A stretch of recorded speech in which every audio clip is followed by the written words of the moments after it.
Hi, this is Alvina, and I want to share an idea with you for those times when your creative juices have just stopped flowing and you can't think of what to do. For example, let's say you bought a brand new stamp set because you loved it and you had an idea for a card and you made that card, and then you're done and now you can't think of another thing to do with it. And then it's like, why did I buy that? I can't figure out anything else to do.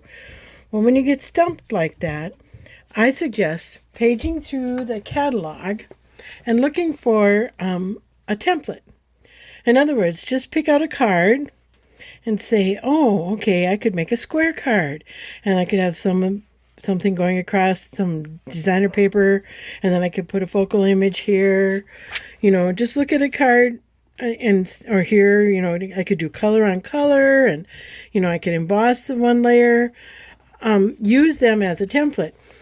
What makes it easiest for me is I just draw it out.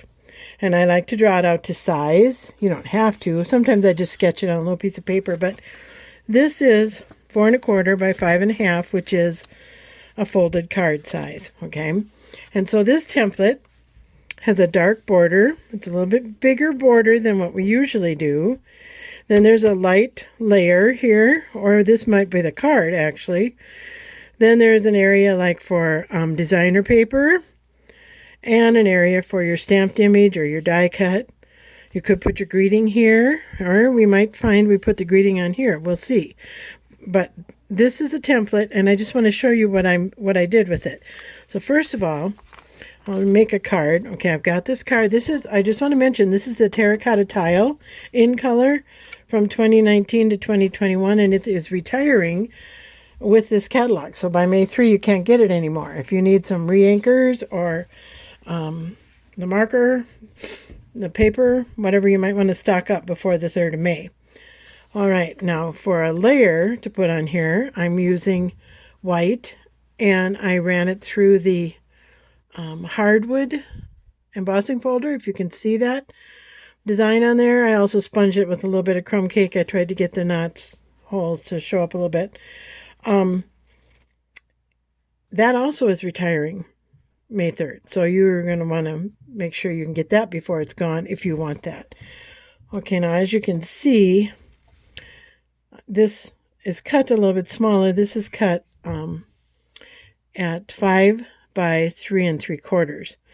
A lot of times when we do a layer, we have just a small edge. But this time it's a wider edge because that's our template has a darker border around it. Okay, so I'm going to stick that down. Actually, I think I'm going to put it on this way so that one of the knots will show. So let me just quickly put some tape on here. Tape on either end. A little dab in the middle. Okay. And then I'm going to stick that on here.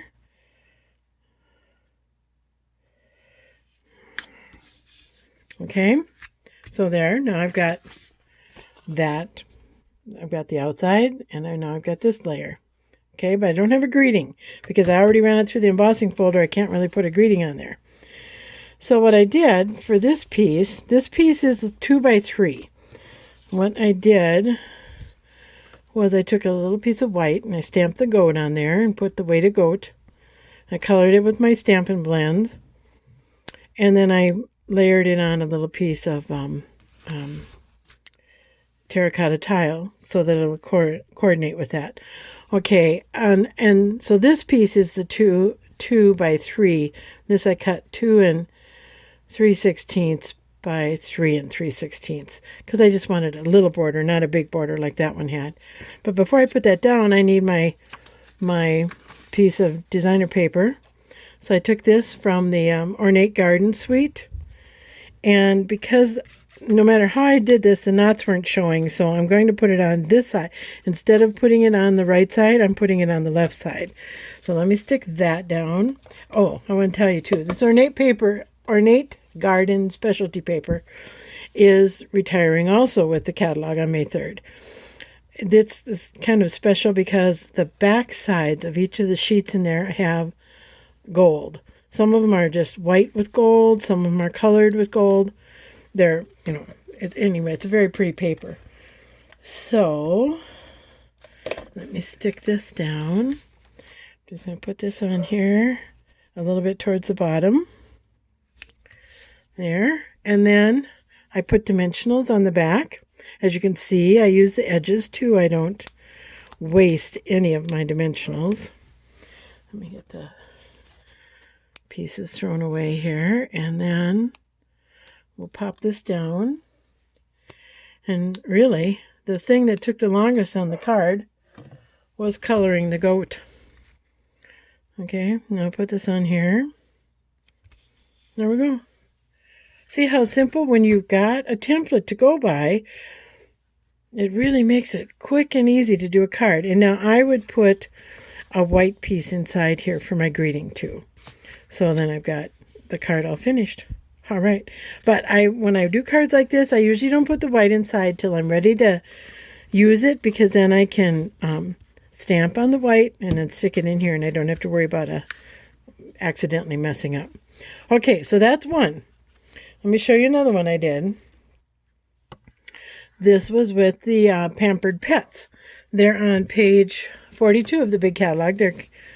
They're carrying over, but the paper isn't carrying over, and the paper is so cool.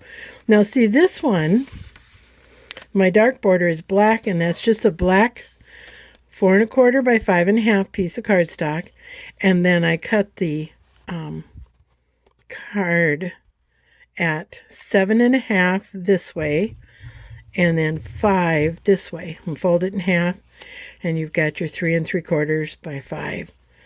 So then here I just put a piece of the DSP here, stamp my greeting there. I cut out one of the dogs. That's why this paper is so cool. It's got 2 pages of dogs and 2 pages of cats, and they're all so cute. Excuse me. Excuse me. And then I just layered it on a piece here. As you can see, the dog is popped up with dimensionals. Okay, so there's another card with that one. This one, I used the Garden Wishes. That's on page 26 of the January to June catalog. And then I used the Dandy Wishes dies, and I used some of the Dandy Garden paper, which is this. So this time, instead of having a dark border, I've got a white border, and I use dark for the inside layer. So see, I'm still using the same template, but I just reversed it. And then the greeting, I couldn't really do the greeting on the dark paper, so I did my greeting on the strip. So I used a piece of white, and I just backed it with some of the Moonlight Mist. And then this is a die cut, and then this is also a die cut, but I didn't stamp it. This one I stamped and colored. The fly, or the bee, I should say, is from the paper, same paper that this is kit. This is the Dandy Garden Designer Series paper. But the die bee fits the bees on the paper. So that was quick and easy. Another card that went together very quick and easy. And now you get a little quick sneak peek at a new set that's going to be in the new catalog. This is called Beauty of Friendship and Beautiful Trees dies. This is a die for the trees, a stamp set, and this is some of the designer paper. So this one I actually did just like it said. I put the greeting up here. I've got some designer paper coming from the side here. I have my emphasis, which is my die cut here. I've got the dark paper that's the background, and then I've got my card. This is my card here. So anyway, I just wanted to share that idea with you. Find a template, and then see, I've used 4 different stamp sets and have 4 different looking cards and 4 different occasions, whatever you know. Anyway, I just wanted to share that idea with you. Thanks for watching. Bye.